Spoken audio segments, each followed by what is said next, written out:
It was 8:03 p.m. when I saw him for the first time. I was 12. It was spring break, and I was staying over at my grandma's house like I did every year.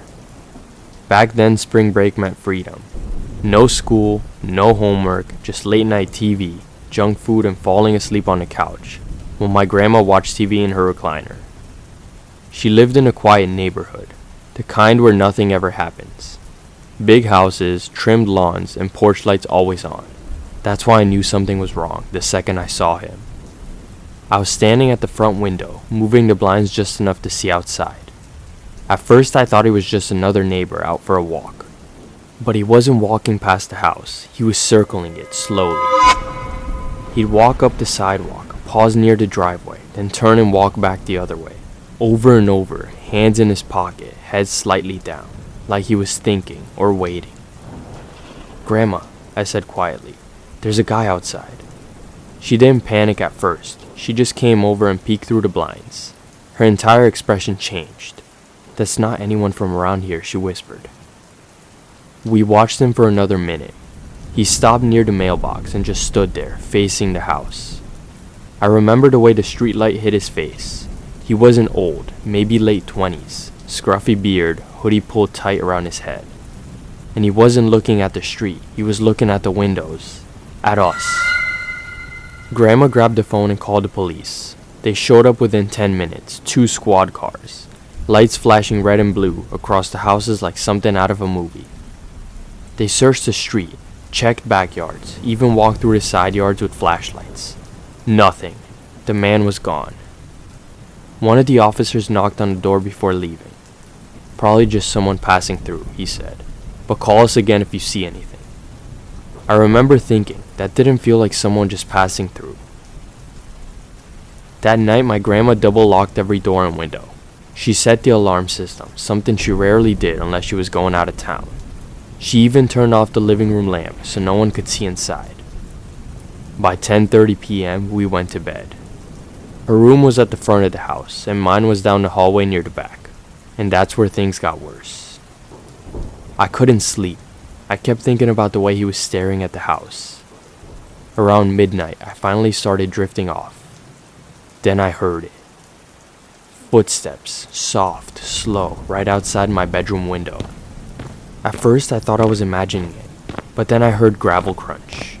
My heart started pounding so loud I could hear it in my ears. I sat up in bed and held my breath. Silence. Then, the sound of glass shattering exploded through the house. I froze. For half a second, everything was quiet again. Then the alarm system went off. The loudest, most violent beeping I'd ever heard. I felt like the walls were shaking. I heard my grandma scream from her room. I ran into the hallway and she was already there, clutching her phone. "He's inside," she kept saying. "He's inside." I heard the back door slam closed. All of that commotion must have scared the man off. Later we found out exactly what happened. He had come back. He smashed a small glass window on the back door, reached his hand through the broken opening, and unlocked it from the inside. He actually opened the door. That's when the alarm triggered, and that's the only reason he didn't make it fully inside. He didn't know the police were already parked just a few streets over, finishing paperwork from earlier. The sirens hit almost instantly. Red and blue lights flooded through the windows again. When officers came in, guns drawn, they cleared every room. They told us to stay upstairs while they searched the neighborhood. They found him 2 houses down, trying to hide in someone's bushes. I didn't see him when they put him in the back of the cruiser, but my grandma did. She said he wasn't panicked, he was smiling. The next day we found something that still makes my stomach turn. Behind the house, near the bedroom window, there were footprints in the dirt. Multiple sets. He hadn't just walked by once, he had been there for a while, watching, waiting for us to sleep. That spring break was supposed to be fun. It was supposed to be safe. Instead, it was the first time I realized how thin a locked door really is. And sometimes the only thing standing between you and someone who wants inside is the alarm going off at the right time. If the police hadn't still been nearby, I don't know what would have happened, and I don't think I want to.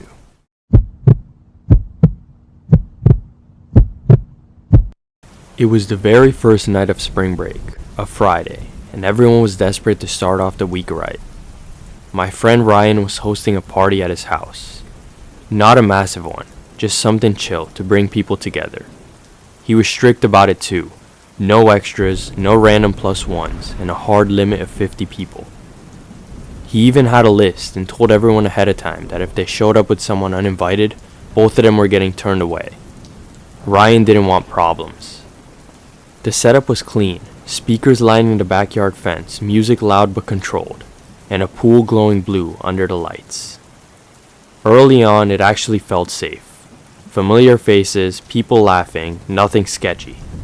But that didn't last. As the night went on, more people started showing up. At first it was easy to ignore, someone bringing just one friend, then another. Nobody wanted to be the bad guy. Ryan was busy hosting, refilling coolers, trying to keep things calm. By the time I realized how bad it had gotten, the backyard was packed. There had to be close to 200 people. Most were college kids, drunk and careless, but one person stood out immediately. He was older, way older than everyone else there, late 30s at least. Short hair and a tired look on his face. He stood near the edge of the crowd, partially hidden by shadows. He wasn't drinking, wasn't talking, wasn't even pretending to enjoy himself. He was just watching. I remember locking eyes with him. He didn't look away. A few minutes later, I decided to tell Ryan. I started waving through the crowd towards him when everything cut out at once.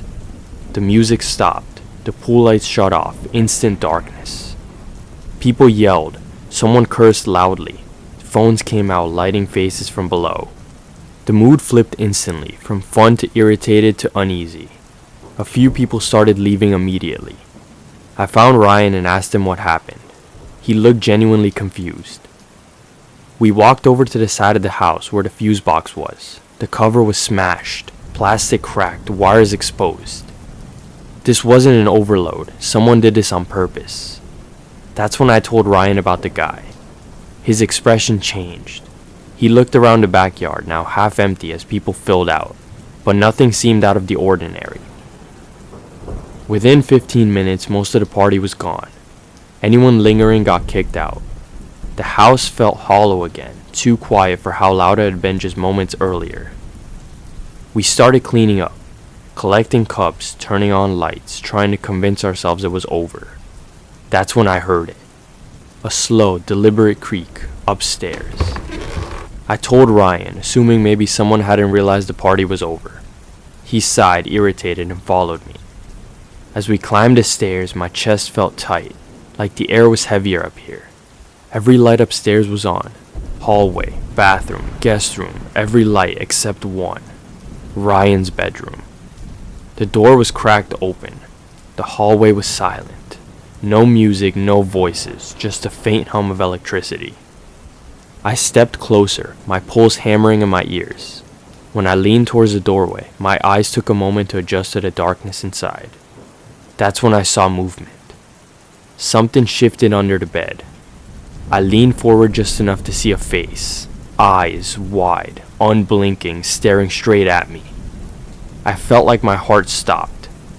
The person didn't move, didn't blink, just stayed there half hidden beneath the bed frame, like they were waiting for something. I didn't scream, I didn't react. I stepped back slowly and acted like I hadn't seen a thing. I turned around calmly, walked back down the hallway, and kept my breathing steady. When I reached Ryan, I leaned close and whispered that we needed to leave right now. He asked why. I didn't answer. I grabbed his arm and pulled him down the stairs. Outside, I finally told him everything. As I was explaining, I glanced up at the house, towards the upstairs window. That's when I saw him, standing in the dark, watching us. It was the same man from earlier, same face, same eyes. The police arrived quickly. They searched the entire house, every room, every closet, under the beds. They found nothing. No one upstairs. But I know what I saw. Someone stayed after the party ended. It was him. He smashed the fuse box. And who knows what he was planning to do later that night.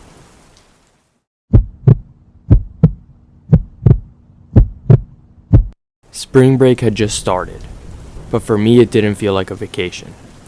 I was a junior in high school, and it was the first spring break I would have to spend completely alone in our apartment. My grandmother, who I used to stay with every morning before school, had passed away a few months earlier. Since then, my parents both worked early shifts, leaving before sunrise, while I stayed home by myself. That week, the apartment felt different, too quiet. The kind of quiet where every small sound feels louder than it should.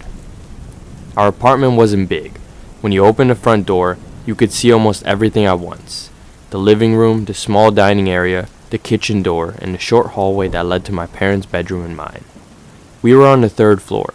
The windows were old, with screens that barely opened. There weren't many places someone could hide. That's important. A few days into spring break, my mom started complaining about something strange.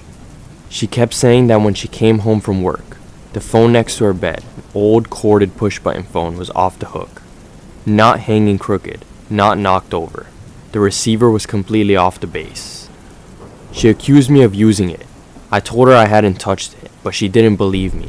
She said the phone was always perfectly placed when she left in the morning, and there was no reason it should be off when she got home. This happened 3 days in a row. Then came the day that still messes with me. It was a Friday of spring break, and I got home earlier than usual. The sun was still up, but the apartment felt dim, like the light outside didn't quite reach inside. I unlocked the door and stepped in, and immediately heard 2 footsteps come from my parents' bedroom. Not creaks, not settling noises. They were clear and heavy. My stomach dropped. I froze for a half a second, then did the stupid thing and rushed down the hallway, calling out, thinking maybe my mom came home early. The bedroom was empty. The bed was untouched. The closet door was open like it always was. No one under the bed. There wasn't even room for a person to hide there with all the storage bins. Then I saw the phone. The receiver was on the floor. Not just dropped, but placed. The cord was stretched, pulled as far from the base as it could possibly go.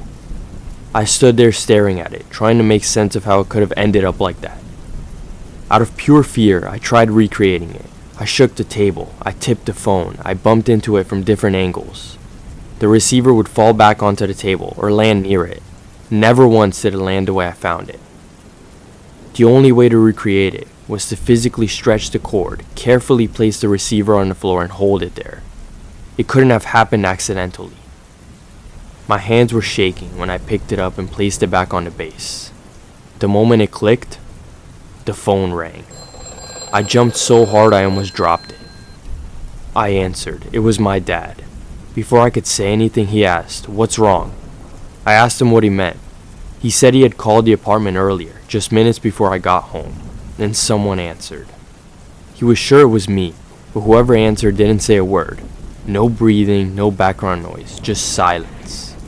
He stayed on the line for almost a minute before hanging up. He tried calling back multiple times, but the line was dead. Until now. I didn't tell him what I just found. I couldn't even explain it. After that day, nothing like it ever happened again. The phone was never disturbed. No footsteps, no unexplained calls. But I know what I heard. And I know someone, or something, answered that phone when I wasn't home.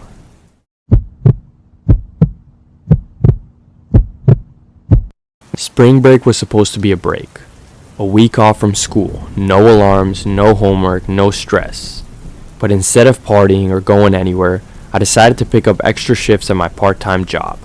I wanted the money more than the memories. I worked at a small grocery store, a few minutes from my house. Nothing fancy, just essentials. Milk, bread, canned food. The kind of place people only go when they don't feel like driving far. It was in a quiet, safe town where nothing ever really happened. That's why what happened still messes with me. That night I was working the closing shift. I was scheduled to be out by 9:30 p.m. The first few hours dragged by painfully slow. The kind of shift where you stare at the clock every 5 minutes, convinced it's broken. Around dinner time, we got a sudden rush. About 30 minutes of non-stop customers. Families, older couples, people grabbing last-minute stuff. And that's when I noticed him. He walked in alone. He was older, maybe late 40s or 50s. His clothes were dirty, like they hadn't been washed in a long time. His jacket looked too big for him, hanging off his shoulders. What stood out the most, though, was his face. He was smiling. Not a friendly smile. Not the kind you give a cashier to be polite. It was stiff, forced. Like his mouth knew it was supposed to smile, but the rest of his face didn't get the message. I remember scanning his items while he stood way too close to the counter, not saying a word. Just staring at me, eyes unblinking, smile never changing. I rang him up, told him the total, and he paid without breaking eye contact. When he finally turned and walked out, I felt this weird sense of relief, like the air had shifted back to normal. I told myself I was overthinking it. By 9:13 p.m., the store was empty. That late, the building feels different. The hum of the freezers gets loud. Every sound echoes. Even your own footsteps don't sound right. I started my closing procedures, locking one entrance, shutting down registers, double-checking the security system. Everything was routine. Everything was normal. As I was counting the tills behind the counter, I heard a sound. It was faint at first, a slow dragging shuffle. I froze. The store was supposed to be empty. I had watched the last customer leave. I had locked the doors. I stood there holding a stack of bills, listening.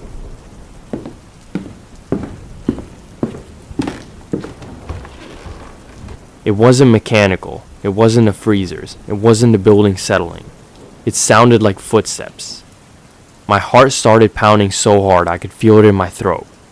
I told myself it had to be an animal, maybe a rat or a mouse in the storage room. That was the only explanation that made sense. Still, my hands were shaking as I grabbed a flashlight and walked towards the back. The storage room door was slightly open. I pushed it wider, the light cutting through the darkness, and that's when I saw him. Crouched behind a stack of boxes, the same man from earlier. He slowly lifted his head, locking eyes with me, and he was smiling. The exact same smile. For half a second, my brain couldn't process what I was seeing. Then instinct kicked in. I screamed and ran. I sprinted to my office, slammed the door shut, and locked it as fast as I could. My hands were slipping, my heart racing so fast I thought I might pass out. Almost immediately, there was a knock on the door. I backed into the corner and called the police, whispering into the phone like he could somehow hear me through the walls. While I was on the call, the knocking changed. It wasn't polite anymore. It turned into pounding. The door rattled with every hit. I could hear him breathing on the other side, hear him shifting his weight. At one point he started laughing under his breath, this slow, quiet sound that still haunts me. Then suddenly, it stopped. Silence. Seconds passed, then I heard footsteps moving away. A moment later, the front door handle started rattling violently. He was trying to leave, but the sensor system had already locked the doors for the night. He was trapped. When the police finally arrived, minutes later, they found him still inside the store. He didn't resist. He just stood there smiling. What terrifies me the most is wondering how the guy managed to walk back in the store unnoticed. I could have sworn I scanned his items, then he paid and left the store. Spring break ended after that, and I never worked another closing shift again.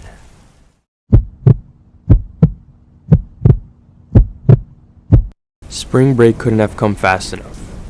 I was a college student drowning in exams, deadlines, and the constant pressure that never really leaves your chest. When classes eventually let out, my two friends, Evan and Lucas, suggested we go somewhere warm, somewhere quiet.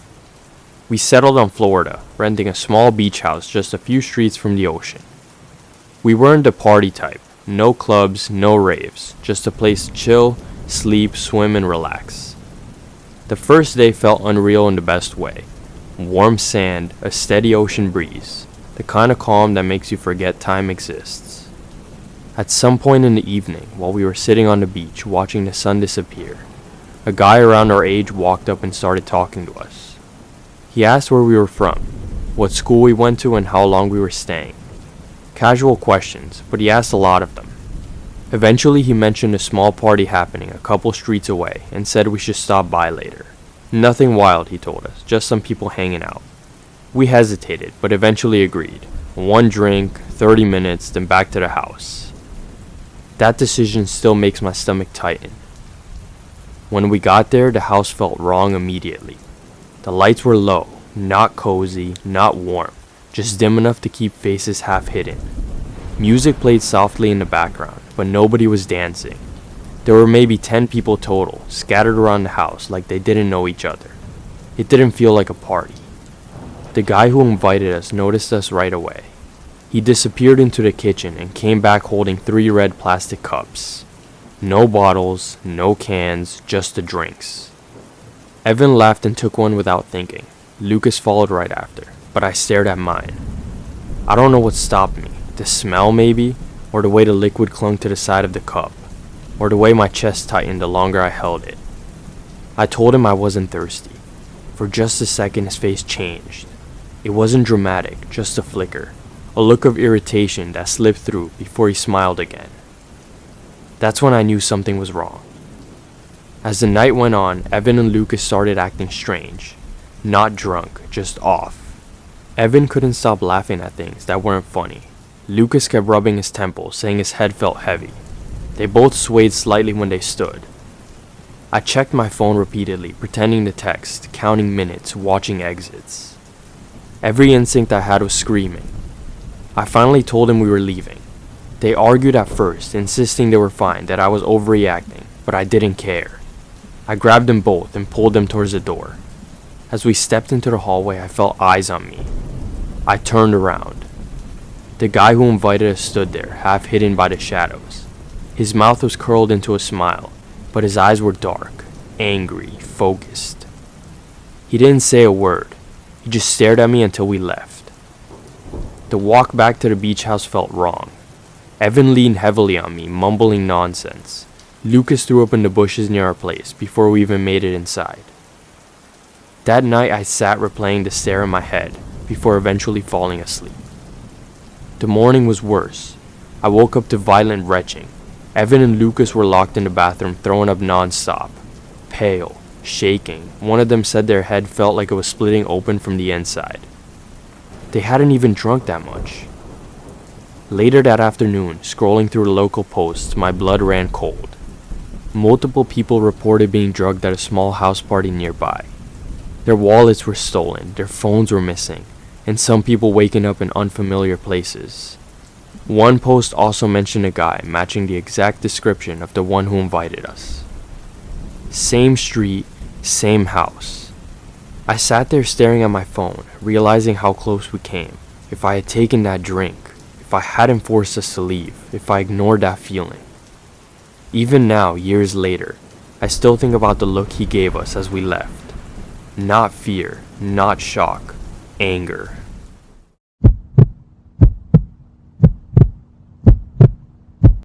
This happened halfway through my spring break, and even now, years later, it's something I still think about whenever I play video games late at night. Spring break meant no school, no responsibilities, and for me and my best friend Joe, that meant one thing: staying up all night gaming. We did it almost every night when school was out. Call of Duty, FIFA, whatever kept us distracted until sunrise. That night felt perfect. Both my parents and Joe's parents were out at a fancy restaurant together. It was planned weeks in advance, and we already knew they'd be gone late. No one's checking in. No one's telling us to get off the console, just us and the PS4. At exactly 8 p.m., I texted Joe asking if he wanted to hop on. He replied instantly, "Yeah, let's run it." By 8:10, we were already deep into matches, trash talking, laughing, and completely relaxed. Everything felt normal, until 8:49 p.m. That's the timestamp burned into my brain. In the middle of a match, I heard something through Joe's headset. At first I thought it was an interference, static, maybe his mic rubbing against his shirt.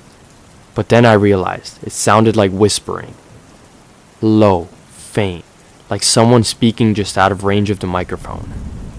I paused for a second and asked him, "Yo, what was that?" There was a brief silence. Then Joe replied, genuinely confused, "What are you talking about?" I just laughed it off, told him it was probably nothing. Maybe my headset glitching, but my stomach felt tight. We kept playing. 5 minutes later, Joe's voice cut through the game, but this time it wasn't relaxed. It was panicked. "Dude, the lights," he said. "They won't stop flickering." I froze. Before I could respond, his mic went completely silent, muted. I called his name. Joe, you good? Nothing. I unmuted and muted my own mic, thinking maybe it was a connection issue. Still nothing. His character just stood there in the game, unmoving. My heart started racing. I called his phone, straight to voicemail. At that point, fear fully set in.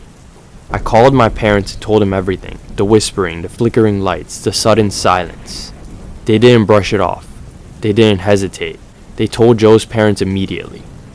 They all left the restaurant and rushed home. I sat there alone in my room, staring at the paused game screen, feeling completely helpless. I didn't sleep. I just waited. Later that night, Joe finally called me back. His voice sounded different, shaky, quiet. He told me what really happened. After the lights in his room started flickering uncontrollably, he heard a loud banging sound coming from downstairs. Heavy, repetitive, like something being slammed against a wall. He left his room to check it out, but he didn't realize his microphone was still on. He searched the entire downstairs, kitchen, living room, front door. Nothing was out of place. No broken locks, no open windows. Then, while standing in the middle of the house, he heard it again, this time from upstairs, from his room. He sprinted back up the stairs, his heart pounding, already knowing something was wrong. When he reached his room, his lights were no longer flickering. Everything was quiet. But his controller was sitting on the bed, and the microphone was completely unplugged. Joe swore on everything that he did not unplug it. His parents searched the house when they got home. Every room, every closet, nothing. No sign of anyone breaking in, no explanation. Nothing like that ever happened to him again. I don't really believe in the paranormal, but I know what I heard through the headset. And to this day, Joe swears he never muted his mic.